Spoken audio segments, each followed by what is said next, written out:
जैसे तैसे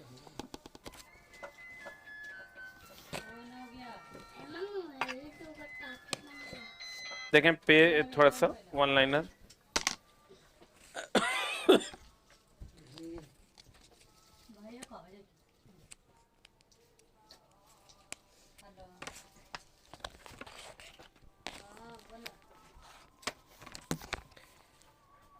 जीवाणु केवल परपोषी जैसे जीवाणु पादप या जंतु में गुणन करते हैं।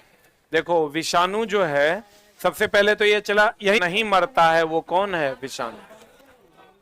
और आज क्वेश्चन पूछा था अभी अभी छींक यानी सर्दी या खांसी, अभी पूछा, अभी सर्दी एंड खांसी किससे होता है?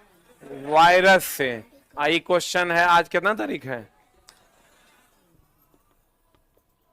15/3/2024 12 बजे का बीपीएससी, 12 बजे के आसपास जो एग्जाम हुआ था बीपीएससी टीआरई 3.0 का क्वेश्चन है कि सर्दी खांसी किससे हुआ है। विषाणु परपोषी है, जैसे जीवाणु पादप या जंतु में गुणन करते हैं। कहते मलेरिया हम लोग क्या पढ़े जो है, उसका वाहक कौन है? मलेरिया का वाहक है मादा एनोफ्लीज, और इसका कारक कौन है? इसका कारक कौन है? चला प्लाज्मोडियम, यही ना पढ़े हम लोग? कारक है प्लाज्मोडियम। एक मिनट होल्ड ऑन। लेकिन चला ये जो मादा एनोफ्लीज है ये मच्छर है, क्या है? तो ऑप्शन में मच्छर नहीं देके कीट दे देता है, तो मच्छर एक प्रकार का कीट है, यही झोल है ग्राम। ये सब पढ़ा हुआ है कि मलेरिया प्रोटोजोआ द्वारा होता है तथा किसके द्वारा फैलता है? मच्छर के द्वारा फैलता है। तो मच्छर के द्वारा फैलता है, और मच्छर एक प्रकार का क्या है? कीट है। मच्छर एक प्रकार का क्या है? कीट है। तो यह किसके द्वारा फैलता है? कीट के द्वारा। मच्छर नहीं रहेगा, कीट रहेगा, तो वो भी आपका आंसर सही हो। क्लियर?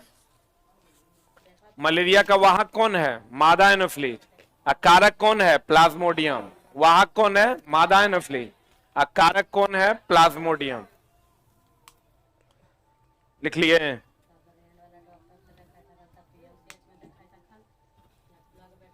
हे भगवान प्रेमानंद, क्या कह रहे हैं? ये क्या है, ये बताओ। सूर्य के प्रकाश, वायु इत्यादि किसका स्रोत है? अक्षय ऊर्जा का। हम पहले भी चला बताए थे, अक्षय का मतलब है जो कभी ना नष्ट होने वाला। देखो अक्षय ऊर्जा को ही हम लोग नवीन ऊर्जा भी कहते हैं। कौन ऊर्जा कहते हैं? चला नवीन ऊर्जा कहते हैं। इसी को हम लोग गैर परंपरागत भी कहते हैं। कि चला हमारे सामने में लाइंस है ना, तो तुमको बहुत आसान लगेगा, जब यही एग्जाम हॉल में मिलेगा तो मामला गड़बड़ा देगा। या इसी को हम लोग प्रत्यक्ष ऊर्जा स्रोत भी कहते हैं। इस सब इसका नाम है, प्रत्यक्ष ऊर्जा स्रोत भी इसी को कहते हैं। सूर्य के प्रकाश, वायु इत्यादि अक्षय ऊर्जा का स्रोत है।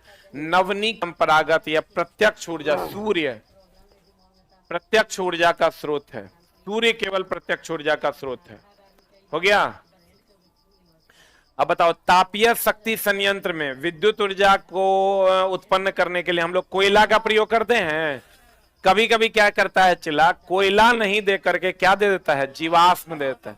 तो जीवाश्म, कोयला एक प्रकार का जीवाश्म है। तो लड़का तो खोजता है भैया एनटीपीसी पावर प्लांट है, नेशनल थर्मल पावर कॉर्पोरेशन, तो उसमें चला हम लोग किसका उपयोग करते हैं? कोयला का। लेकिन कोयला एक प्रकार का क्या है? जीवाश्म। क्या है? जीवाश्म। क्या है? तो कभी कभी कोयला नहीं देके क्या दे देगा ऑप्शन में? जीवाश्म। तो वो भी आंसर क्या है? सही है। ये ध्यान हम चला जितना डाउटेबल सेक्शन है वही है इसमें। अगर तुमको मच्छर नहीं देगा तो क्या आंसर होगा? कीट। अगर तुमको कोयला नहीं देगा ऑप्शन में तो क्या होगा? जीवाश्म। जीवाश्म आंसर होगा। सही है ना? अब कहता है मृत वनस्पति में धीमे प्रक्रम द्वारा कोयले में परिवर्तन को कार्बनीकरण कहते हैं, क्योंकि कोयला कार्बन का ही दूसरा रूप है। किसका दूसरा रूप है? तो मृत वनस्पति जो होता है, चला जंगल वगैरह जो बहुत पहले दब गए थे उसी से ना कोयला बन रहा है। ये जो मृत वनस्पति के धीमे प्रक्रम द्वारा कोयले में परिवर्तन को क्या कहते हैं? कार्बनीकरण, क्योंकि कोयला कार्बन का ही दूसरा रूप है। क्या कहते हैं उसको? कार्बनीकरण। क्या कहते हैं उसको? कार्बनीकरण। कोलतार कोल गैस कोयला से प्राप्त किया जाता है।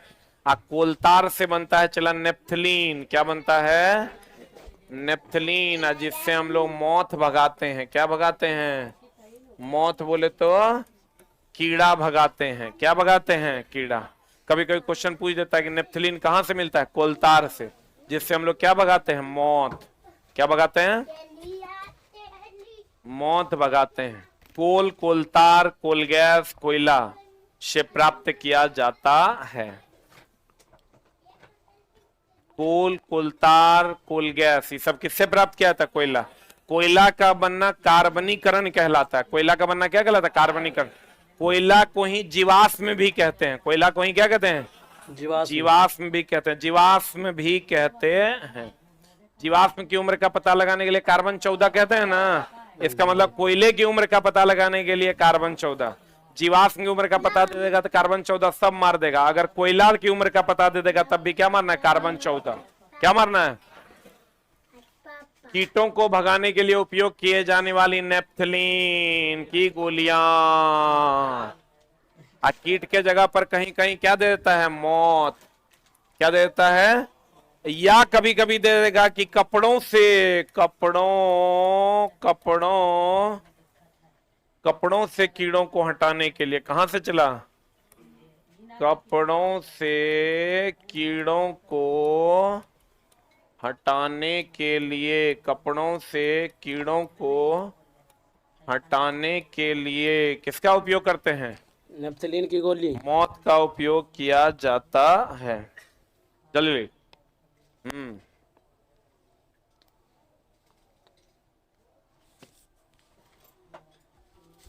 छुट्टा। कपड़ों से कीड़ों को हटाने के लिए हम लोग किसका उपयोग करते हैं? नेप्थलीन का। मौत। कोलतार के स्थान पर पेट्रोलियम उत्पाद किसका उपयोग करते हैं? बिटुमेन का। कोलतार अगर नहीं है तो कोलतार के जगह पर हम लोग किसका उपयोग करते हैं? बिटुमेन का। ये पेट्रोलियम का उत्पाद है। पेट्रोल का उपयोग हल्का चलने वाली, अब देखो चला डीजल गाड़ी जितना भी है, जैसे देखो ट्रक, बस, ये जितना बड़ा बड़ा गाड़ी है जो अधिक क्षमता वाला है वो डीजल वाला है।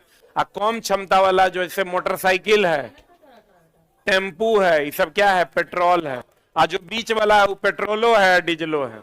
मोटरसाइकिल देखे हो डीजल वाला? नहीं देखे हो? ट्रक देखे हो पेट्रोल वाला? लेकिन जो बीच वाला जैसे कार है तो डीजल वाला भी है, पेट्रोल वाला भी। बोलो न रे, अगर अधिकतम क्षमता वाला है तो डीजल है, कम क्षमता वाला है पेट्रोल है, आप बीच वाला है तो डीजलो है, पेट्रोल है। जैसे कार डीजल भी है पेट्रोल भी है। कार जो है वो डीजल भी है पेट्रोल भी है। मोटरसाइकिल केवल पेट्रोल है, ट्रक केवल डीजल है। बुझा रहा है? कभी ऐसा देखे हो कार में पेट्रोल, ट्रक में पेट्रोल डालते हुए, बस में पेट्रोल डालते हुए? नहीं। लेकिन जो बीच वाला है जितना भी कार है वो डीजल गाड़ी भी है और पेट्रोल गाड़ी भी। एक चीज का और ध्यान रखिएगा, 1 नंबर गियर अगर लगेगा, 1 नंबर गियर में बल आघूर्ण अधिक गति कम। ये देख लो, 1 मिनट होल्ड ऑन। अगर 4 नंबर या 5 नंबर गियर लगेगा, 5 नंबर गियर लगेगा तो इसमें बल आघूर्ण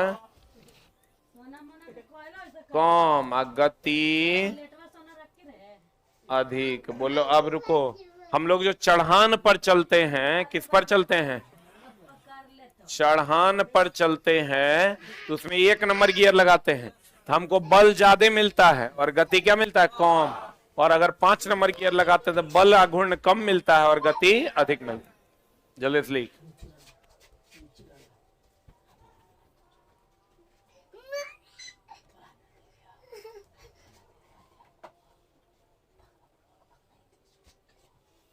गली गली में शोर है, हरिंदर मोदी चंदा चोर है। ये मुद्दा ये है कि सरकार ने एक नियम निकाला कि भैया अगर आप किसी भी राजनीतिक पार्टी को चंदा देना चाहते हैं, किसको चंदा देना चाहते हैं, राजनीतिक पार्टी को अगर आप चंदा देना चाहते हैं, मान लीजिए एक्स नाम की कोई राजनीतिक पार्टी है या वाई नाम की राजनीतिक पार्टी है और आप किसी को इसको चंदा देना चाहते हैं तो आप डायरेक्ट उसके अकाउंट में नहीं दीजिए। एक इलेक्ट्रल बॉन्ड जो है वो बेचा एसबीआई के थ्रू। एसबीआई ने कहा कि भैया आप हमको अगर मान लो 1 लाख रुपया देते हो तो हम आपको एक गुप्त नंबर देंगे, एक बॉन्ड टाइप का देंगे। 1 लाख रुपए के बदले हम आपको एक बॉन्ड देंगे, इशू करेंगे। वो बॉन्ड आप किसी भी राजनीतिक पार्टी को दे दोगे, वो जब मेरे पास लेके आएगा तो हम उसको 1 लाख रुपया दे देंगे। इसी टाइप का कुछ है, मेरा भी आधा अधूरा ही नॉलेज है लेकिन है लगभग यही टाइप। यही ना बात है कि अगर एसबीआई ने मान लो एक बॉन्ड इशू किया 1 लाख रुपए का तो वो 1 लाख रुपया जो है एसबीआई कहती है आप हमको दे दीजिए और वो उसके बाद एक बॉन्ड देंगे हम आपको, वो आप जिस राजनीतिक पार्टी को दे दीजिएगा वो राजनीतिक पार्टी मेरे पास आएगी तो हम उसको 1 लाख रुपया दे देंगे। क्लियर? और सरकार ने कहा कि भैया हम आपका डेटा डिस्क्लोज नहीं करेंगे और ना ही हम आपसे कोई इनकम टैक्स तो लगता नहीं है राजनीतिक पार्टी के चंदे पर, तो ना ही कोई इनकम टैक्स का मामला होगा। ठीक ना? आप कैश भी जमा करवा सकते हैं, इसी टाइप का कुछ है। तो उसमें क्या हुआ कि लोगों ने दे दिया। जैसे मान लो कि हमको फलना पार्टी से लगाव है तो हम फलना पार्टी को कहे कि भैया हम इतना पैसा तुरा दे रहे हैं, तो पार्टी के अकाउंट में डायरेक्ट आप नहीं जमा कर सकते, उसके लिए कुछ प्रोसेस था। अब चलाओ लोगों ने दे दिया, किसी ने 1000 करोड़, किसी ने 1300 करोड़, किसी ने 3000 करोड़, 2000, ऐसे ही लोगों ने जमा किया। अब जमा करने के बाद सरकार ने कहा था कि भैया इसका किसी का भी डेटा डिस्क्लोज नहीं किया जाए, किसने कितना दिया और किसको दिया, ठीक, गुप्त रखा जाएगा। लेकिन सुप्रीम कोर्ट ने इस पर एक्शन ले लिया कि नहीं, जो पैसा आप दिए हैं, जब पैसा सब दे दिया तब कि भैया इलेक्शन कमीशन को यह आदेश कर दिया गया और एसबीआई को यह आदेश कर दिया गया कि आपसे जिन्होंने जितना का इलेक्ट्रल बॉन्ड खरीदा है आप सबका डेटा डिस्क्लोज कीजिए कि किसने कितना का खरीदा है और हो सकता है ये भी सामने आए कि किस पार्टी को दिया है।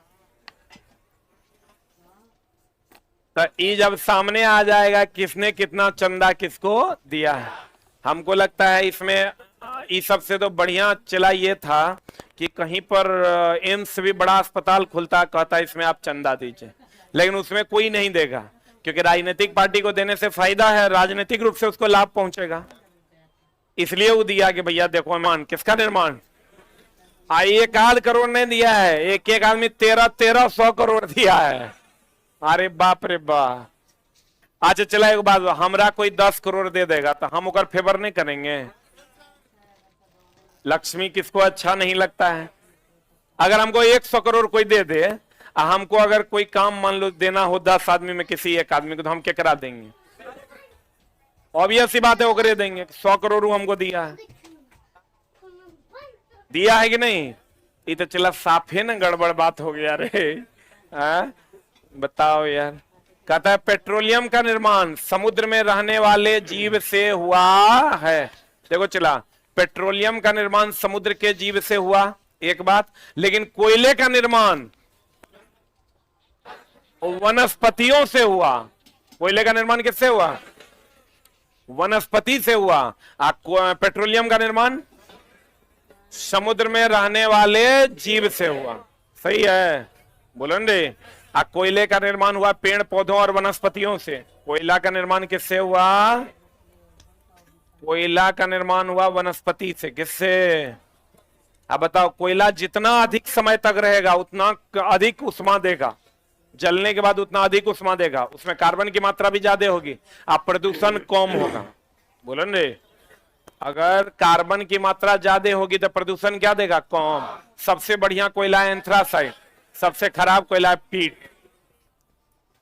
विश्व का सबसे पहला तेल कुआं पेनिसिल्वेनिया अमेरिका में 1859 में हुआ था।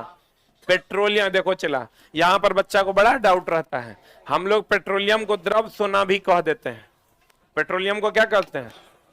कोयला काला रहता है इसलिए काला सोना।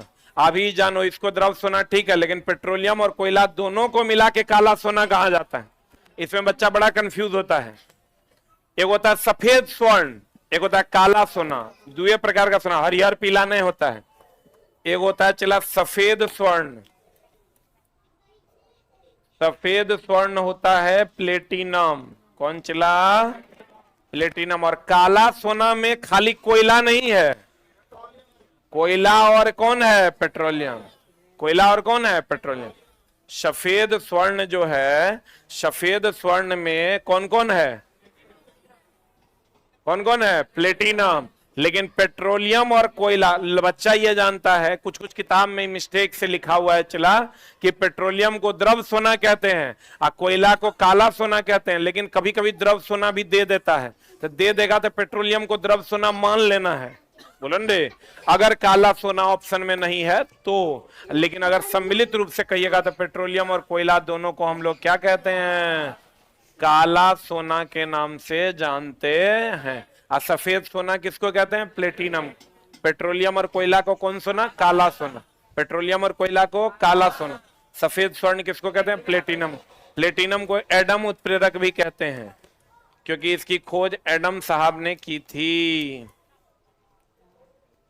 पेट्रोलियम को एडम उत्प्रेरक के नाम से जानते हैं।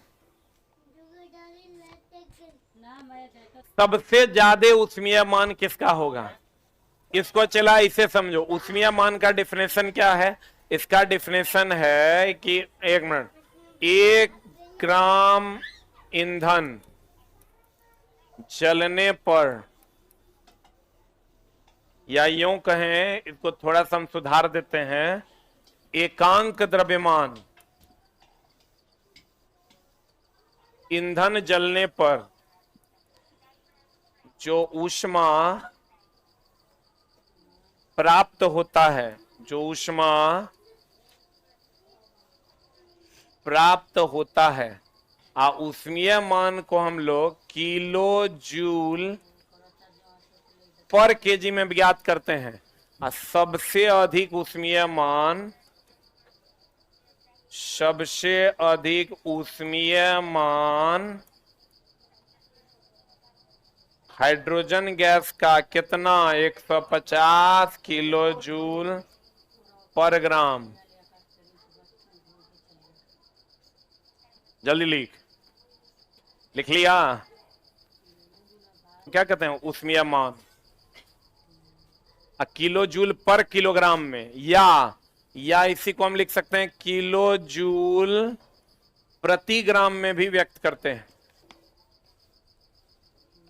किलो जूल प्रति ग्राम या किलो जूल प्रति किलोग्राम में व्यक्त किया जाता है। एक बात बताओ चला, ज्वलन ताप और ऊष्मीय मान में अंतर है।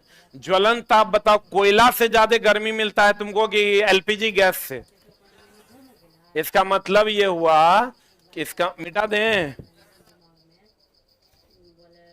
अरे हुआ, जल्दी लिखो मैडम। अरे हुआ,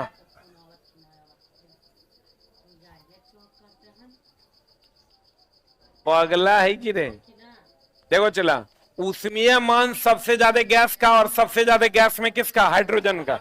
इसमें कोई डाउट है क्या? लेकिन ज्वलन ताप सबसे ज्यादा होता है ठोस, यानी किसका? कोयला का।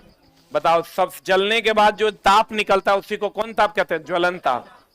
ग्रैंड शॉप से मेला इज लाइव। अब सबसे ज्यादा किसका? गैस का। और सबसे कम किसका? ठोस का। बोलो हाँ, लिख लिया?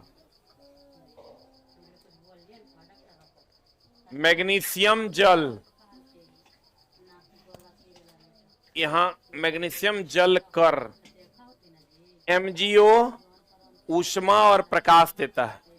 मैग्नीशियम जो है चला वो जलता है, MgO2 की उपस्थिति में जब जलेगा, MgO प्लस ऊष्मा प्लस क्या देगा, प्रकाश। ये एनसीईआरटी का क्वेश्चन भी है डायरेक्ट। Mg जब O2 से अभिक्रिया करता है तो MgO प्लस ऊष्मा प्लस क्या देता है, प्रकाश। आज वह न्यूनतम ताप जिस पर कोई चीज में आग लगता है उसे हम ज्वलन ताप कहते हैं। कौन ताप कहते हैं चला? वह न्यूनतम ताप जिस पर कोई पदार्थ जलने लगता है उस ताप को हम लोग कौन ताप कहते हैं, ज्वलन ताप। लिख लिए? अब देखो चला, हमने क्या कहा, सबसे अधिक ऊष्मीय मान। ऊष्मीय मान जो एक एकांक द्रव्यमान जलने पर जो मान देता है उसे कौन मान, ऊष्मीय मान। और जो गर्मी मिलती है उसे कौन ताप, ज्वलन ताप। एगो है चला ज्वलन ताप, वह न्यूनतम ताप जिस पर कोई पदार्थ जलने लगता है उसे हम लोग कौन ताप कहते हैं, ज्वलन ताप। Plus point. अब देखो चला, अभी तक तो हम लोग ये पढ़े कि माचिस की तीली पर लाल फास्फोरस पढ़े कि नहीं। माचिस पर पहले एंटीमनी ट्राइसल्फाइड, पोटेशियम क्लोरेट और श्वेत फास्फोरस का मिश्रण होता था। वर्तमान में माचिस पर केवल एंटीमनी ट्राइसल्फाइड एवं क्या होता है, पोटेशियम क्लोरेट होता है तथा लाल फास्फोरस लगा रहता है। बोलन रे, अगर तुमको कंपाउंड अगर लाल फास्फोरस के अलावे कहेगा तो एंटीमनी ट्राइसल्फाइड और पोटेशियम क्लोरेट और क्या, पोटेशियम क्लोरेट का उपयोग करते हैं। जबकि माचिस को रगड़ने वाली सतह पर कुछ कांच एवं ये वाला जो भाग है, ये वाला ये वाला भाग पर कांच एवं कौन फास्फोरस होता है, लाल फास्फोरस। कौन फास्फोरस? ताप में वृद्धि या रगड़ होने पर लाल फास्फोरस श्वेत फास्फोरस में परिवर्तित हो जाता है, इसीलिए तो पीली रोशनी के साथ जलता है। हमने कहा चला फास्फोरस दो प्रकार का होता है, अगर आप पढ़े होंगे फास्फोरस दो प्रकार का होता है। एक होता है चला लाल फास्फोरस, एक होता है श्वेत या पीला फास्फोरस। लाल फास्फोरस कहाँ होता है, माचिस में। हम लोग अभी तक पढ़े हैं माचिस की तीली में, लेकिन माचिस के रगड़ने वाले भाग पे मुख्यतः कौन फास्फोरस होता है, लाल। ई होता है चला हड्डी में। कहां पर, हड्डी में। ई स्वतः नहीं जलता है, स्वतः नहीं जलता, इसलिए अस्थाई क्यों, अस्थाई छोटा स्थाई होता है क्योंकि जलता नहीं है, ये अपने जलने लगता है इसलिए अस्थाई। यह 40 डिग्री सेंटीग्रेड पर स्वतः जलता है, स्वतः जलता है, इसलिए अस्थाई क्यों, अस्थाई, अस्थाई होता है, इसलिए क्या होता है, अस्थाई।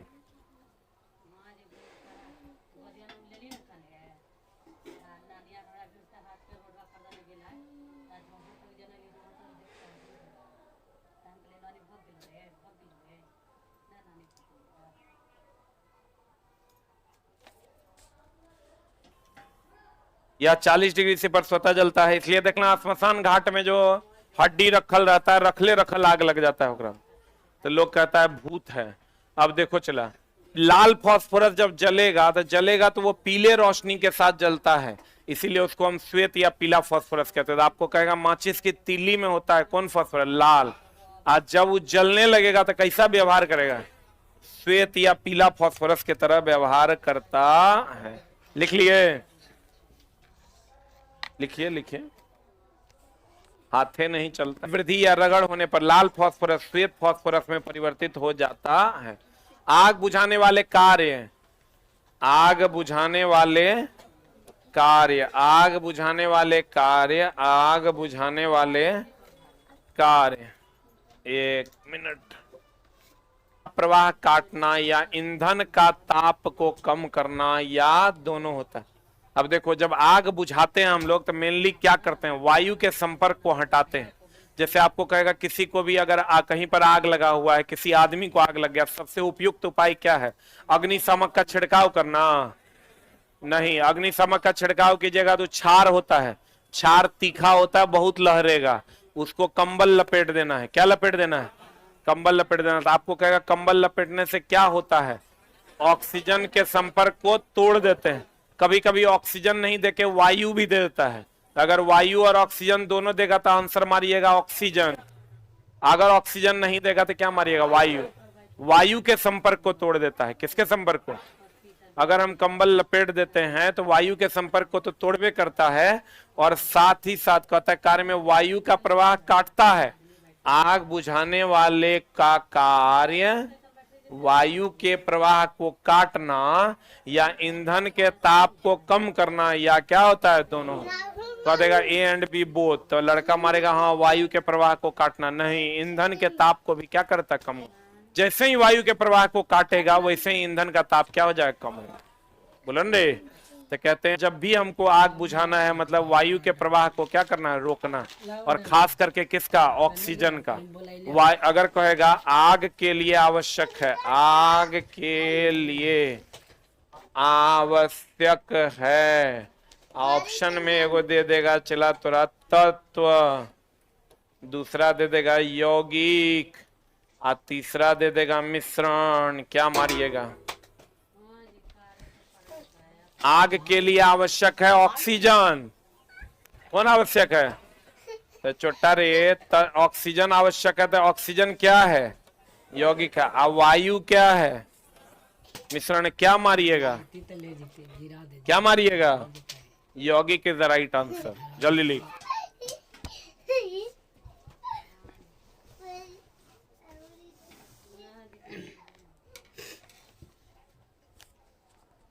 कल करवा दीजिए। हाँ, अरे यार हमको ही नहीं समझ में आता कि तोरा में इतना डिसिप्लिन नहीं है कि तुम पढ़ सको टाइम से। तुम छोटा क्या पढ़ेगा? हो गया? आज जिसको जो बोलना है बोलो। मेरा सभी प्रकार के आग बुझाने के लिए हम लोग लगभग किसका उपयोग करते हैं? CO2। किसका उपयोग करते हैं? CO2। अब देखो आग 4 प्रकार का मेनली होता है। आग कितने प्रकार का होता है? आग चला 4 प्रकार का होता है। एक होता है क्लास ए, एक होता है क्लास बी, एक होता है क्लास सी, एक होता है क्लास डी। 4 श्रेणी में आग को बांटा गया है। देख लो, एकरा में होता है ठोस में लगी आग, इसमें होता है द्रव में लगी आग, इसमें होता है गैस में लगी आग, इसमें होता है बिजली से लगी आग। बोलो रे। ठोस में लगी आग में हो गया इसका एग्जाम्पल कोयला, लकड़ी, इसका एग्जाम्पल हो गया डीजल, पेट्रोल, इसका एग्जाम्पल हो गया LPG, आई तो बिजली से लगी आग। याद ना रहे तो याद रखो ABC ठोस द्रव गैस, और D हो जाएगा बिजली से लगी आग। जल्दी लिख। ABC श्रेणी ए का आग, श्रेणी बी का आग, श्रेणी सी का। ठोस में लगी आग, द्रव में लगी आग, गैस में लगी आग। बिजली से लगी आग हो जाएगा D की आग। बिजली से लगी आग किसकी आग हो जाएगी? D की आग। जाता है किससे? CO2। और CO2 कहां से मिलता है? सोडियम बाइकार्बोनेट प्लस अम्ल की अभिक्रिया करवाने से। जल्दी से लिख लो। सोडियम बाइकार्बोनेट और अम्ल से जब अभिक्रिया करवाते हैं NaHCO3 और एसिड से अभिक्रिया करवाने पर कार्बन डाइऑक्साइड मिलता है। किससे किससे अभिक्रिया करवाने पर? NaHCO3 plus acid. देखो चला, दहन का सबसे बाहरी भाग, दहन का सबसे गर्म भाग कौन? बाहर वाला, उससे कम मध्य वाला, उससे कम आंतरिक वाला। सबसे बाहर वाला भाग सबसे ज्यादा गर्म, उससे अंदर वाला उससे कम, और सबसे अंदर वाला सबसे कम। आपको कहेगा फ्लेम जो होता है, आग जो होता है, मोमबत्ती की आग, उसमें सबसे बाहर गर्मी सबसे ज्यादा, उससे अंदर उससे कम, सबसे अंदर सबसे कम। लेकिन वही अगर आपको रंग का कह देगा तो सबसे बाहर में कौन हो जाएगा? नीला, उससे अंदर में पीला, और सबसे अंदर में काला। ढिबरी वगैरह अगर जलाए होंगे तो आप देखे होंगे सबसे अंदर वाला का रंग कैसा होता है? काला। सबसे बाहर सबसे अधिक तापमान अगर कह देता है क्वेश्चन में, लिख लो, सब पूछता है क्वेश्चन सबसे अधिक ताप। याद न रहे तो नया वाला जो गैस सिलेंडर हम लोग खरीद के लाते हैं उसमें कैसा रंग दिखता है? नीला। तो हम कहते हैं बड़ा बढ़िया है, बड़ा बढ़िया हीट दे रहा है।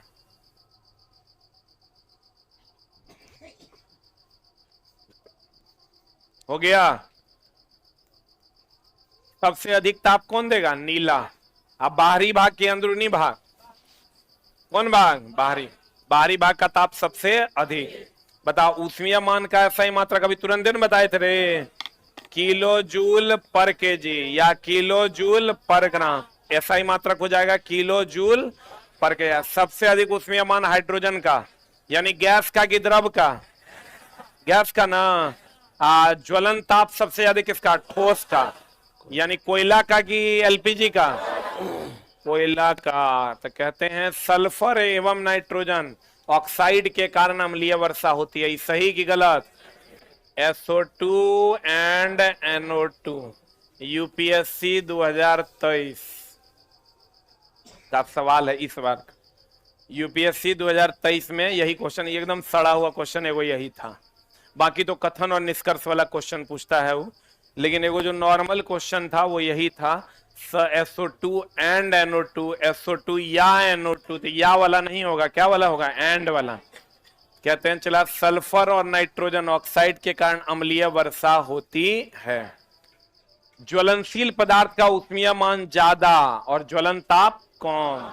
ज्वलन जैसे देखो गैस, हम बोले थे क्या तुमको, ऊष्मीय मान सबसे ज्यादा किसका? ऊष्मीय मान सबसे चला। अब वो जमाना है कि जब कथन और निष्कर्ष वाले प्रश्न पूछे जाते हैं, तो अगर आप सही तरीके से जान लीजिएगा तो कथन निष्कर्ष वाला बन जाएगा, नहीं तो नहीं बनेगा। गैस सबसे ज्यादा, द्रव उससे कम, और ठोस सबसे कम। और ज्वलन ताप क्या होता है? ज्वलन ताप सबसे ज्यादा किसका? ठोस का। उससे कम किसका? द्रव। द्रव नहीं रे, द्रव का। और सबसे कम गैस का। तो जिसका ऊष्मीय मान सबसे ज्यादा होता है उसका ज्वलन ताप सबसे कम। ऊष्मीय मान ज्यादा तथा ज्वलन ताप कम। ज्वलनशील पदार्थ का ऊष्मीय मान ज्यादा होगा तो ज्वलन ताप क्या होगा? कम। सही कि गलत? सही। अगर ऊष्मीय मान ज्यादा है तो ज्वलन ताप क्या है? कम। बोलो न रे, लिख लिया?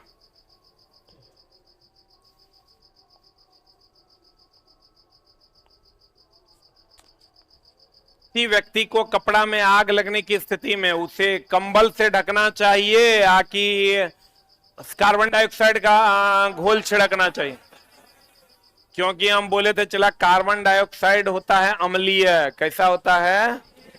अम्लीय। और अम्लीय होगा चला तो ये अधिक तीक्ष्ण होगा और ज्यादा जलन महसूस होगा। मशीन वगैरह पे अगर आग लगता है कहीं पर तो वहां डाल सकते हैं, क्योंकि मशीन को तो अम्लीयता का बोध नहीं होगा।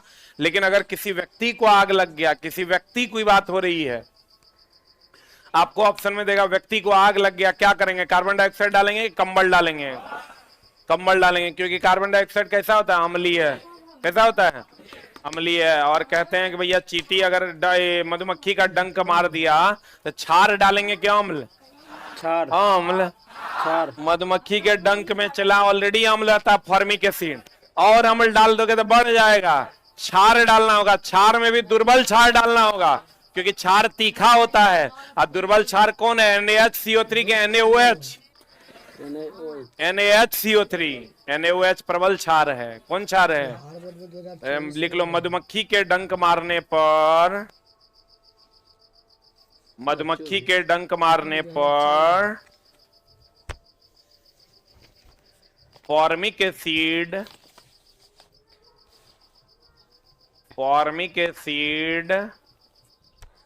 मांसपेशियों में चला जाता है।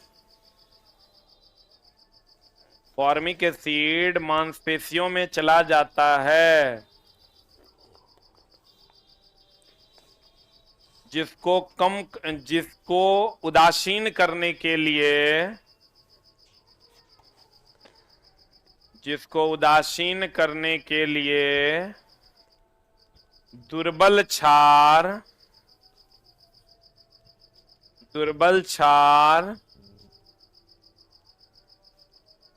सोडियम बाइकार्बोनेट डाला जाता है।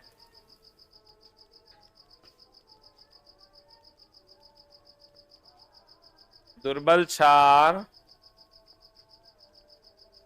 सोडियम बाइकार्बोनेट डाला जाता है, ना कि सोडियम हाइड्रोक्साइड।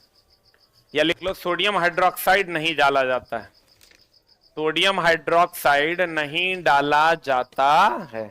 अच्छा, किसी मशीन में अगर आग लग जाए तो हम लोग कार्बन डाइऑक्साइड डाल सकते हैं, लेकिन चला अगर किसी व्यक्ति में आग लगे तो क्या करना है, कंबल से ढक देना है। तो उससे क्या होगा, एक तो ऑक्सीजन के संपर्क से हटेगा और दूसरा ईंधन का ताप क्या करेगा, कम करेगा। तो कहते हैं किसी व्यक्ति को के कपड़ा में आग लगने की स्थिति में उसे कंबल से ढकना चाहिए या न कि अग्निशामक का उपयोग। इसमें उपस्थित अम्ल क्षार त्वचा के लिए क्या है। तब पता चला कि व्यक्ति में आग लग गया, वहां से उस सिलेंडर उठा के ओकरा पे स्प्रे मार दिया, साला बबरायर बपरायर काटेगा। वहां रख ले सिलेंडर, हेने भी रखल होगा। तो चला पता चला कि अब डाल दिया तो वो आदमी जो है गड़बड़ा जाएगा। क्या करना है उसको, कंबल से तत्काल उसको कम, और पॉलिस्टर नाइलॉन ज्यादा पहनते। लड़का सबके शर्ट सूती वस्त्र होना चाहिए, क्योंकि सबसे कम ज्वलनशील कौन वस्त्र है, सूती। वनोन्मूलन का अर्थ है वनों के स्थान और आवास अन्य कार्य का, तथा वनोन्मूलन का अर्थ है वनों के स्थान पर आवास या अन्य कार्य का होना। तो लड़का कहता है वनोन्मूलन मतलब घर बन जाना, नहीं, बहुत सारा अन्य कार्य भी है जो उसकी जगह पर होता है। आपको देखा वनोन्मूलन का अर्थ है आवास का बन जाना या अन्य कार्यकलाप होना। दोनों आंसर करेंगे आप दोनों, क्योंकि जरूरी नहीं घर बनेगा, चला फैक्ट्रियां भी लग सकती है, अन्य कार्यकलाप भी होगा, तब भी वनोन्मूलन किया जाता है। वनोन्मूलन में भूजल स्तर में भी कमी आएगी कि वृद्धि होगी, आएगी, भूजल स्तर में कमी आएगी। वन्य जंतु अभ्यारण्य, राष्ट्रीय उद्यान, जैव मंडल, संरक्षित क्षेत्र इत्यादि पौधे एवं जंतुओं के लिए संरक्षित व सुरक्षित क्षेत्र है। कहता है किसी विशेष क्षेत्र में पाए जाने वाला पेड़ पौधा एवं जंतु को क्रमशः वनस्पति जात एवं प्राणी जात कहते हैं। अगर कोई जंतु ऐसा है जो विशेष क्षेत्र में पाया जाता है, या कोई भालू ऐसा है जो विशेष क्षेत्र में, कोई हाथी ऐसा है जो विशेष क्षेत्र में पाया जाता है, तो ऐसे जीव को हम वनस्पति जात या क्या कहते हैं, प्राणी जात कहते हैं। जहां वन्य प्राणी सुरक्षित एवं संरक्षित रहता है, इन्हें वन्य प्राणी अभयारण्य कहते हैं। जहां पर वन्य प्राणी सुरक्षित एवं संरक्षित रहेगा उसे वन्य प्राणी अभयारण्य कहते हैं। रेड डेटा हैंडबुक जानते हो ना, किसका इसमें संग्रह है, केवल जीव जंतु का कि पेड़ पौधा का। लड़का मारता है जीव जंतु, क्वेश्चन पूछता है कि बता रेड डेटा हैंडबुक में लुप्त प्राय जीव का ही डेटा नहीं है, पेड़ लुप्त प्राय पेड़ पौधे का भी डेटा है। बोलेंगे इसको चला हम अपनी किताब में अगर एक जगह दे देंगे तो बच्चा एक बार देखेगा और क्वेश्चन में गलती नहीं करेगा। कहते हैं रेड डेटा पुस्तक में सभी प्रकार के लुप्त प्राय जीव जंतु एवं पेड़ पौधा, लेकिन तोरा क्वेश्चन देगा तो मारेगा जीव जंतु धाए धाए। अभी तोरा ये बहुत आसान लग रहा है, चला जब ऑप्शन में जाइएगा तो पता चलेगा।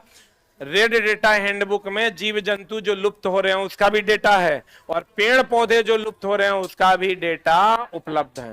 तो कहते हैं प्रवासी पक्षी का प्रवास भोजन की कमी एवं बदलते मौसम के कारण होता है। देखो चला, प्रवासी पक्षी का जो प्रवास होता है, देखना अधिकतर किसी खास समय में अलग अलग जगहों से पक्षियां आती है, हम लोग मार मार के खाते हैं, है ना। तुम देखना अलग अलग जगह से, गुजरात से या अन्य जगहों से किसी खास समय में पक्षियां इधर आती है, क्योंकि पक्षियों के नष्ट होने का मूल कारण भोजन की कमी तो है ही, बदलता मौसम भी। दो कारण है। अगर पक्षियां अपना प्रवास बदलती है, प्रवासी पक्षी का प्रवास जो प्रवास होता है, प्र का मतलब होता है दूसरे जगह जो जाकर वो वास करती है, उसका मूल कारण दुग है, वो भोजन की कमी और दूसरा बदलता मौसम। ठीक है, भोजन की कमी होगी तब भी वो एक जगह से दूसरे जगह जाएगा। अब मौसम बदल जाएगा, जो ठंडे प्रदेश में रहना सुरक्षित मानता है वहां गर्मी आ जाएगी तो वो फिर किधर की ओर चला जाएगा, ठंडे प्रदेश। क्लियर, आपको कहेगा प्रवासी पक्षी एक जगह से दूसरे जगह अपना प्रवास बनाती है, एक तो भोजन की कमी से और दूसरा बदलते मौसम से। प्रत्येक शुक्राणु में कोशिका के सामान्य संघटक पाए जाते हैं। हर शुक्राणु में कोशिका के सामान्य संघटक है। जान लो शुक्राणु और अंडाणु एक कोशिकीय है कि बहुकोशिकीय है, एक कोशिकीय। शुक्राणु और अंडाणु एक कोशिकीय है। कभी कभी चला क्वेश्चन पूछ देता है एक्स क्रोमोजोम और वाई क्रोमोजोम में किसका आकार बड़ा है? एक्स का आकार बड़ा है और वाई का आकार छोटा है। ये सब क्वेश्चन थोड़ा मिलेगा नहीं, वो बेटा बेटी केकरा से जन्मता है यही मिलेगा सब जगह। लेकिन कौन सा क्रोमोजोम बड़ा है और कौन सा क्रोमोजोम छोटा है? कौन सा? एक्स। ट्रैफिक जाम कटे मजे से जब म्यूजिक चले। क्लियर है ना? इसलिए अगर तेरा बेटा होगा या बेटी होगा, इसका कारण कौन है? कौन? तू खुद होगा। ठीक है ना? मेरे वो चला भैया हैं, उस शुरुए से कहते थे ना कि हमको एगो संतान होगा, दूसरा नहीं होगा। एकदम नहीं, चाहे बेटा हो कि बेटी। तो अगर एगो बेटा हो गया, एगो बेटा हो गया, सब ओकरा समझाने लगा एगो बेटा कहीं मर गया था। फिर उस सोचा हाँ बात तो ठीक है कह रहा है। उसकी पत्नी बोली नहीं, अगर मर गया तो हमरा के काम देगा? हमरे वातावरण बचाने का हमरे ठेका ले मिलल है, पॉपुलेशन बचाने का हम ही एगो ठेका लिए हैं। तो बोला नहीं नहीं एगो और होने दो, एगो और होने दो। तो एगो ओकरा हो गया, फिर बेटी, फिर बोला नहीं बेटे हो गया दूगो। फिर ओकरा अगल बगल के लोग सलाह दिया नहीं घर में अगर लक्ष्मी नहीं आई तो फिर क्या है। फिर एक बार और, फिर एगो ओकरा बेटे हो गया। हमने कहा चौथा भी होना है कि तो चला। प्रत्येक शुक्राणु कोशिका में सामान्य संघटक पाए जाते हैं। सामान्य मतलब जनरल संघटक। हर शुक्राणु का साइज लगभग जनरल होता है, लेकिन अगर जनन कोशिकाओं में उपस्थित एक्स वाई और एक्स एक्स गुणसूत्र के आकार की बात करोगे तो किसका आकार बड़ा और वाई का आकार छोटा? एक्स बड़ा वाई छोटा। ये बेटा बेटी सब तो तुम लोग जानते हो बहुत बढ़िया से। अब देखो शुक्राणु के तरह अंडाणु भी एकल कोशिका का बना होता है। किसका बना होता है? आप परख नली शिशु में निषेचन बाहर तथा विकास अंदर। ये चला क्या होता है? टेस्ट ट्यूब बेबी जानते हो? तो एकरा चला कहते हैं टेस्ट ट्यूब बेबी। हमारे बगल में एगो हुआ है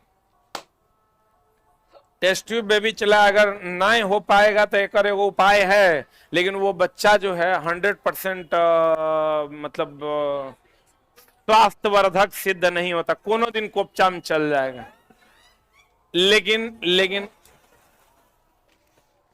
लेकिन अब उसमें बहुत सारा सुधार हुआ है, तो सुनते हैं कि अब होता है ठीक ठाक। टेस्ट ट्यूब बेबी जो होता है चला, उसमें निषेचन होता है बाहर, स्पर्म ले लिया जाएगा, शुक्राणु तुम्हारा ले लेगा, अंडाणु ले लेगा और उसको मिला के एक जगह इंप्लांट कर देगा।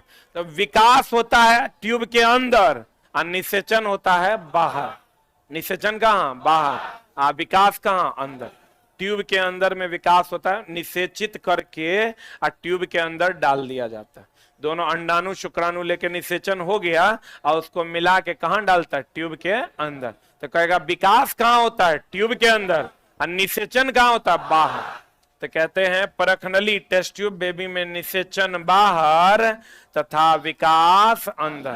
पूछने वाला क्वेश्चन पूछ देगा बताओ परखनली शिशु टेस्ट ट्यूब बेबी में होता है निषेचन बाहर विकास अंदर, निषेचन अंदर विकास बाहर, निषेचन अंदर विकासो अंदर, निषेचनो बाहर विकासो बाहर। आगे माई के माई को चाहिए हो गए निषेचन भी बाहर विकास अंदर। क्लियर है? चला इसे सोचो ना कि भ्रूण का विकास तो गर्भाशय में ही ना होगा, गर्भ में ही ना होगा। गर्भ कहाँ है? अंदर। तो अंदर में विकास होगा, बाहर में क्या होगा? निषेचन। यही है टेस्ट ट्यूब बेबी।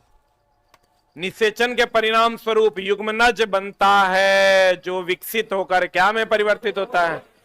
भ्रूण में। अब भ्रूण के कोशिका में विभाजन के परिणाम स्वरूप अंग का निर्माण होता है। और अंग का निर्माण किससे होता है? प्रोटीन से। किससे होता है? प्रोटीन। अंग का निर्माण प्रोटीन से होता है। भ्रूण के कोशिका में विभाजन के परिणाम स्वरूप किसका निर्माण होता है? अंग का। भ्रूण में कोशिका के विभाजन के परिणाम स्वरूप किसका निर्माण होता है? अंग का। कोशिका विभाजन से ही ना नई कोशिका बनेगा, नई कोशिका बनेगा तो अंग का निर्माण होगा। टेडपोल जानता है रे? मच्छर के छोटकिनमी को टेडपोल कहते हैं। मेढक का। मच्छर का तो लार्वा ना होता है, टेडपोल का वयस्क मेढक में रूपांतरण कायांतरण कहलाता है। क्या कहलाता है? अब इसी में तुमको जब क्वेश्चन आएगा ना, अभी तो बड़ा आसान लग रहा है, दे देगा तुमको टेडपोल का वयस्क मेढक में बनना, एगो दे देगा रूपांतरण, एगो दे देगा सीमांतरण, एगो दे देगा कायांतरण, एगो दे देगा लेखांतरण, तो वहां गड़बड़ा जाएगा। आंसर याद रखना कायांतरण। वो जब ऑप्शन आता है तब ना पता चलता है। कायांतरण कहलाता। टेडपोल से मेढक में रूपांतरण के लिए आयोडीन की उपस्थिति अनिवार्य है। जैसे हम लोग कहते हैं न्यूक्लियर रिएक्टर में जर्कोनियम का होना अनिवार्य है, जैसे हम लोग कहते हैं अमलगम में पारा का होना अनिवार्य है, लोहा में आयरन का होना अनिवार्य है, वैसे ही टेडपोल से वयस्क बनने के लिए मेढक में आयोडीन का होना अनिवार्य है। किसका होना अनिवार्य है? नाभिकीय रिएक्टर में किसका होना अनिवार्य है? जर्मेनियम के। नाभिकीय रिएक्टर किसमें चला? नाभिकीय रिएक्टर में जर्कोनियम का होना अनिवार्य है, जिंक का नहीं। किसका? जर्कोनियम। अमलगम में पारा ने पारा, अमलगम में पाड़ा कहता है रे, पाड़ा अलग प्रजाति है, अमलगम में पारा का होना अनिवार्य है, स्टील में लोहा का होना अनिवार्य है। लड़का तो काउंटर पे जाओगे कभी ऐसा ऐसा बात करता है, कहता है यहाँ एलपी टेक्नीशियन का टेस्ट मराता है क्या?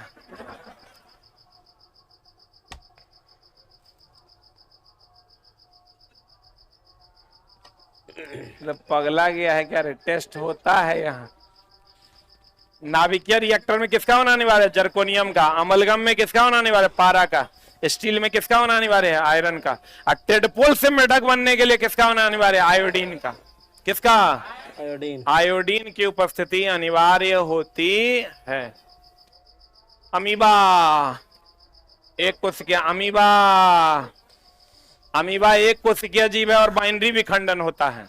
बोलो रे, किसी समरूप कोशिका से किसी खास अंग या संपूर्ण शरीर का विकास कृत्रिम रूप से क्या कहलाता है? क्लोनिंग। क्लोनिंग। जैसे चला सेम टाइप का चीज बना देता है, उसी को हम लोग क्लोनिंग कहते हैं। क्लोनिंग में क्या होता है? समरूप कोशिका, समरूप कोशिका से किसी खास अंग या संपूर्ण शरीर का विकास कृत्रिम रूप से करना क्या कहलाता है? क्लोनिंग। मतलब शाहरुख खान है, कंप्लीट दूसरा शाहरुख खान बन जाएगा, ऐसा मामला चल रहा है कि सेम टू सेम जो है बना दिया जाएगा, और इसी प्रक्रिया को क्या कहते हैं? क्लोनिंग। कृत्रिम रूप से किसी चीज का विकास कर देना, वो भी कैसा? संपूर्ण शरीर का विकास कृत्रिम रूप से कर देना, कैसा? समरूप, समान रूप का। और यह क्रिया क्या कहलाती है? क्लोनिंग। क्या कहलाती है? और कहते हैं निषेचन के पश्चात जो कोशिका नए जीव उत्पन्न करता है उसे क्या कहते हैं? युग्मनज। किशोरावस्था, टीनेजर कहते हैं। और किशोरावस्था की पहचान किसके द्वारा होती है? किसके द्वारा रे? आवाज के द्वारा। पूछा हुआ एनसीईआरटी का क्वेश्चन है। किशोरावस्था की आवाज की पहचान किसके द्वारा होती है? आवाज के द्वारा। जैसे तुम किशोर हो गया, मतलब आवाज अपने तौर रुखड़ा हो जाएगा। छेड़ी रहेगा तो प्यारा प्यारा आवाज निकलेगा। ये क्वेश्चन एनसीईआरटी में है। किशोरावस्था की पहचान, किशोरा नहीं कहते टीनेजर, जुवेनलिया। बोलो ना, इंग्लिश में कहते हैं जुवेनाइल। जुवेनाइल जस्टिस कोर्ट सुना है? जो 18 साल से कम वाला होता है, तो अगर कहते हैं किशोरावस्था को क्या कहते हैं? टीनेजर। और टीनेजर से इंग्लिश वर्ड है चला। आप पहचान किशोरावस्था का किससे होता है? आवाज से। एनसीईआरटी का सब आवाज से, वो दीदी आवाज से, ऊंचाई से, मोटापे से, किससे होता है? आवाज से। क्योंकि छोटको बच्चा लंबा होता है, कम उम्र का है लेकिन लंबा हो जाता है, और कम उम्र का है मोटा जाता है, तो लंबाई और मोटाई से नहीं होता है। किससे होता है? आवाज से। लड़कों का बढ़ता हुआ स्वर यंत्र को एडम्स एप्पल कहते हैं। Is very very important. लड़कों का बढ़ता हुआ स्वर यंत्र क्या कहलाता है? क्या कहलाता है? एडम्स एप्पल के नाम से जानता है। ये तो जानता होगा चला, ब्रिसन पुरुष में टेस्टोस्टेरोन, अंडाशय में एस्ट्रोजन।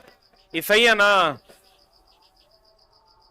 एड्रेनलिन हार्मोन रक्त में नमक की मात्रा को नियंत्रित करता है। Very very important. इसी को चला लरो या उड़ो हार्मोन कहते हैं रे। लेकिन ये जान लो कि ये किसकी मात्रा को नियंत्रित करता है? नमक की मात्रा। किसकी मात्रा को? इसका संबंध सीधा हार्ट बीट से है। किससे है चला? हार्ट से। क्रोध, चिंता, उत्तेजना हृदय भी नियंत्रित करता है। कौन? ये तो सब जानता है चला कि इसका संबंध किससे है? हृदय से। लेकिन ये समझो ये नमक की मात्रा को भी क्या करता है? नियंत्रित करता है। जैसे टेडपोल से वयस्क बनने के लिए आयोडीन चाहिए, वैसे ही एड्रिनलिन ग्लैंड में किसकी मात्रा को नियंत्रित करता है? लवण की। एड्रिनलिन ग्लैंड लवण की। लवण बोले तो नमक, लवण बोले तो क्या? नमक। वृद्धि हार्मोन पीयूष ग्रंथि से, ये तो सबको पता होगा। पीयूष ग्रंथि को कौन ग्लैंड कहते हैं? मास्टर ग्लैंड ना। मेढक में थायरॉक्सिन के स्राव से ही टेडपोल वृद्धि कर पाता है, इसलिए किसका होना अनिवार्य है? टेडपोल में जो वृद्धि होता है वो थायरॉक्सिन के कारण। थायरॉक्सिन तो पता है किससे आता है? आयोडीन से। किससे आता है? कहता है पत्तीदार सब्जी, गुड़, मांस इत्यादि। लोहा प्रचुर मात्रा में। हम लोग अभी तक क्या जानते थे चला? पालक में लोहा। किसमें? लोहा। लेकिन अभी जानो गुड़ में भी लोहा, मांस में भी लोहा। मांस में सबसे अधिक कार्बोहाइड्रेट। मांस में सबसे अधिक क्या? कार्बोहाइड्रेट। पत्तीदार सब्जी जो पालक वगैरह है उसमें तो लोहा पाया ही जाता है। बोलो न रे। कहते हैं पत्तीदार सब्जी, गुड़, मांस, इस सब में क्या पाया जाता है?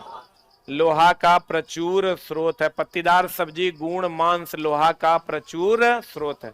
आज चला एक क्वेश्चन पूछा है बीपीएससी टीचर में, तो विश्वास करो हम अपने 10 साल के करियर में कभी ये क्वेश्चन, पढ़ाने के करियर में, पढ़ने के करियर में तो नहीं पढ़े थे, पढ़ाने के करियर में भी कभी नहीं पढ़े और ना कभी ये क्वेश्चन मेरे पास आया। हमने ये पढ़ा था और हम तुमको जोर देके ये बात बोले थे, अगर आज का तुम्हारे पास 6 to 8 का क्वेश्चन होगा, हम तरफ बोले थे मीट्रिक प्रणाली जो है, मीट्रिक प्रणाली, इसका जन्म कहां हुआ था? फ्रांस। ये क्वेश्चन आज का बीपीएससी टीआरई का क्वेश्चन है, आज का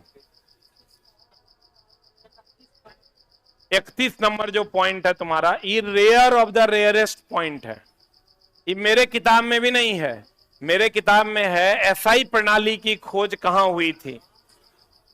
फ्रांस की राजधानी पेरिस में। जबकि देखो अब तुम कहोगे सर एसआई का हुआ था, इसका भी हो गया। नहीं, एफपीएस का खोज हुआ था ब्रिटेन में। एफपीएस पद्धति अगर कह देगा तो इसका खोज कहां हुआ था? ब्रिटेन में हुआ था। तो सबका खोज फ्रांस में नहीं हुआ था। एफपीएस का खोज कहां हुआ था? ब्रिटेन में। मीट्रिक प्रणाली का कहां? फ्रांस में। और एसआई का भी कहां? फ्रांस में। एसआई बोले तो सिस्टम ऑफ इंटरनेट। देखो आज का क्वेश्चन है बीपीएससी टीआरई 3.0 का, रेयर ऑफ द रेयरेस्ट है, सिर्फ एनसीईआरटी में, सिर्फ और सिर्फ एनसीईआरटी में है। हमारे किताब में भी चला, हम एफपीएस का खाली लिखे हैं ब्रिटिश पद्धति में, एफपीएस का लिखे हैं ब्रिटिश पद्धति में, ब्रिटेन में खोज हुआ था। एसआई पद्धति की खोज कहां हुई थी? फ्रांस में। एमकेएस मीट्री पद्धति हमारे यहां चलता था, लेकिन इसका खोज कहां हुआ था? फ्रांस में। कहां हुआ था? फ्रांस में हुआ था। एफपीएस का खोज कहां हुआ था? ब्रिटेन में। एसआई का खोज कहां हुआ था? फ्रांस में। बोलो न रे। इचला एकदम डायरेक्ट क्वेश्चन है, जाके देख लेना। रेयर ऑफ द रेयरेस्ट, ठीक ना, वो क्वेश्चन तुमको यहां से मिलेगा। अगर चला 5 गो, 3 गो, 4 गो क्वेश्चन मिलेगा तो वो क्वेश्चन होगा जो तुम्हारे मेरिट को बनाने का काम करेगा, इसलिए इसको अच्छे से पढ़ लीजिए। बल द्वारा किसी वस्तु की गति बदल सकती है, अवस्था भी बदल सकती है, में परिवर्तन लाया जाता है। एक बात देखो, बल 2 प्रकार का होता है, एगो संतुलित बल, एगो असंतुलित बल। बल 2 प्रकार का होता है, एगो संतुलित बल, एगो चला असंतुलित बल।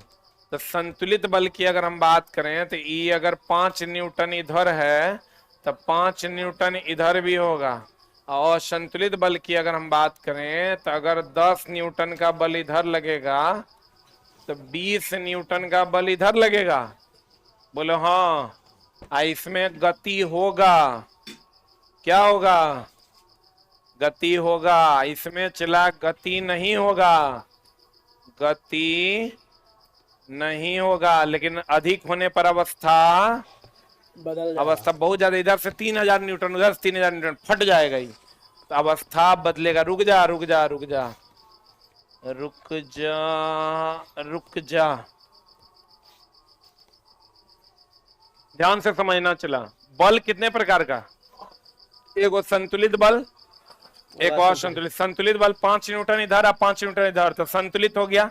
अब 10 न्यूटन इधर, अब 20 न्यूटन इधर, तो और संतुलित हो गया। बोलो हाँ, इसमें गति होगा, इसमें अवस्था, इसमें चला गति होगा ना। जिधर ज्यादा बल होगा उधर गति हो जाएगा। तुमको ना संतुलित बल कह रहा है और ना असंतुलित बल कह रहा है, दोनों में से कुछ नहीं कह रहा है, खाली क्या कह रहा है? बल। इसका मतलब बल अगर लगेगा तो गति में भी परिवर्तन होगा और अवस्था भी बदल जाएगा। लेकिन अगर संतुलित बल कहेगा तो अवस्था बदलेगा, और अगर असंतुलित बल होगा तो गति बदलेगा। बोलवे नहीं करेगा। इसमें गति भी होगा, दिशा भी बदलेगा। जिधर ज्यादा बल रहेगा ना उधर की दिशा में चला जाएगा। तो तुमको ना संतुलित बल कह रहा है ना असंतुलित बल कह रहा है। तो बल द्वारा किसी वस्तु की गति और अवस्था में परिवर्तन लाया जा सकता है कि नहीं लाया जा सकता है? वही अगर संतुलित बल होगा तो अवस्था में परिवर्तन, और असंतुलित बल होगा तो गति में परिवर्तन। बोलो ना रे, जल्दी लिख। और क्वेश्चन आज पूछा है, घर्षण जो है वो ऊष्मीय ऊर्जा में घर्षण में क्या होता है? गति जो है वो ऊष्मा में बदल जाता है। पढ़े हो? स्प्रिंग में कौन ऊर्जा होता है? यो क्वेश्चन पूछा है। और क्या क्या एकदम क्वेश्चन चला, एकदम नॉर्मल क्वेश्चन पूछा। विटामिन B12 साइनोकोबालामीन, यो क्वेश्चन पूछा है। घर्षण हमेशा गति के, इसमें कोई डाउट ना है?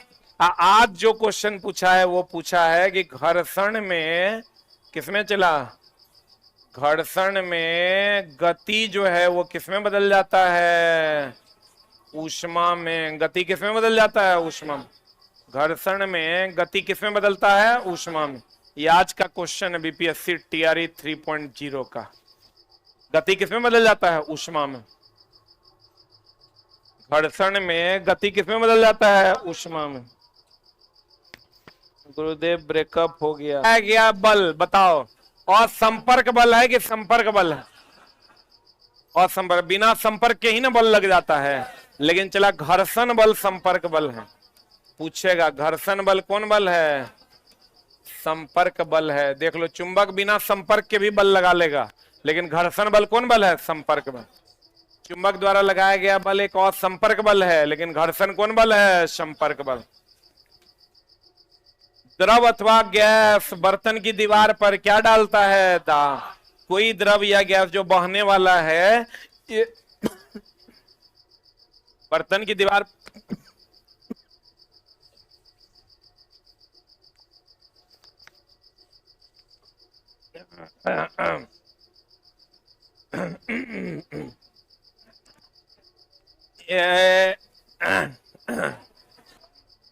कहते हैं चला, द्रव तथा गैस बर्तन की दीवार पर क्या डालता है? दाब डालता।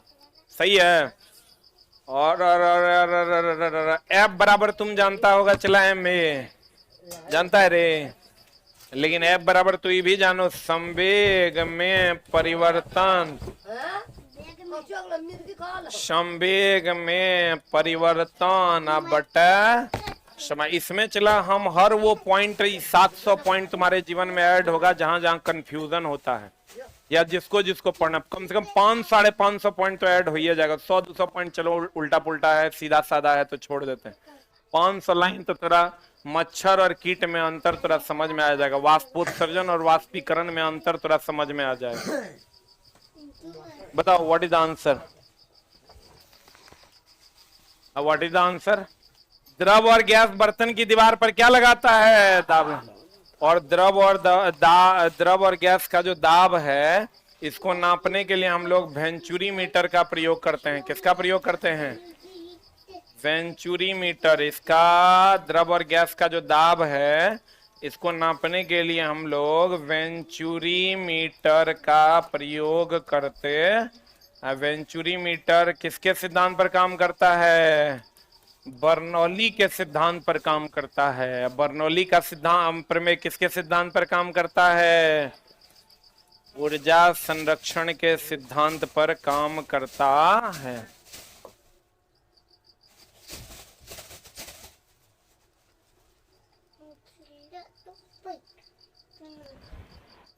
ये क्वेश्चन चला पूछा है, प्रकाश विद्युत प्रभाव का खोज कौन किया था? अरे प्रकाश विद्युत प्रभाव का खोज कौन किया था? प्रकाश विद्युत प्रभाव का खोज आइंस्टाइन।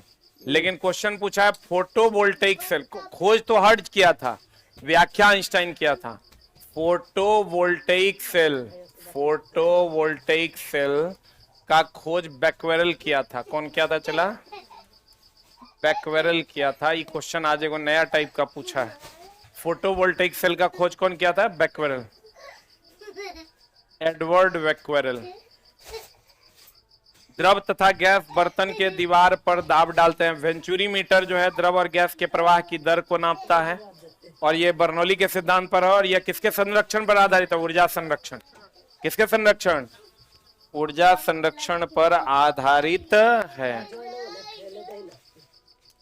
सतह के बीच अनियमितता का कारण क्या है? घर्षण। सही है ना? घर्षण किसमें बदल जाता है? ऊष्मा में। घर्षण में गति करने पर किसमें बदल जाता है? ऊष्मा में।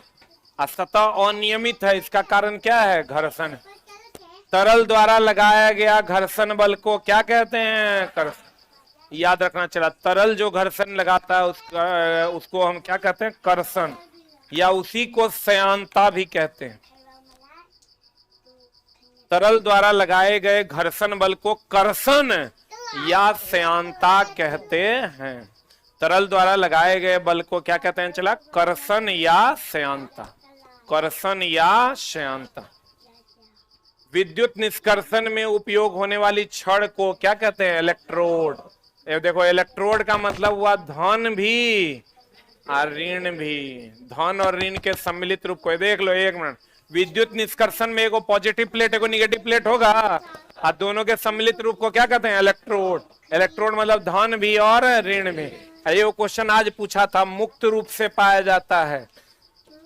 मुक्त रूप से प्रकृति में कौन पाया जाता है? सोना, चांदी, प्लेटिनम, अल्युमिनियम। क्योंकि ये कम अभिक्रियाशील होता है। क्योंकि ये कम अभिक्रियाशील होता है। बीपीएससी टीआरई का आज का क्वेश्चन है। आज का क्वेश्चन है।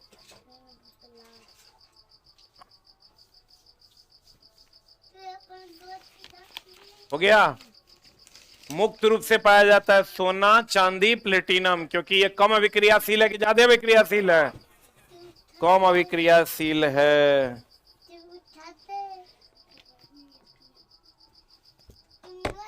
कब तक क्लास चलेगा?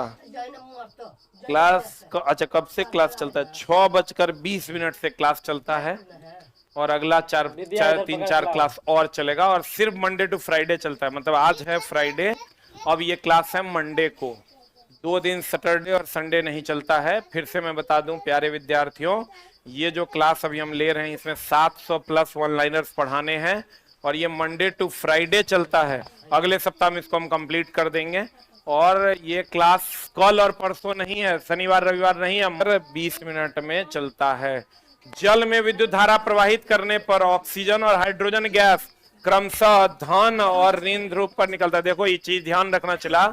ऑक्सीजन पर कौन चार्ज होता है? Minus charge. तो माइनस चार्ज होगा तो कहां जाएगा?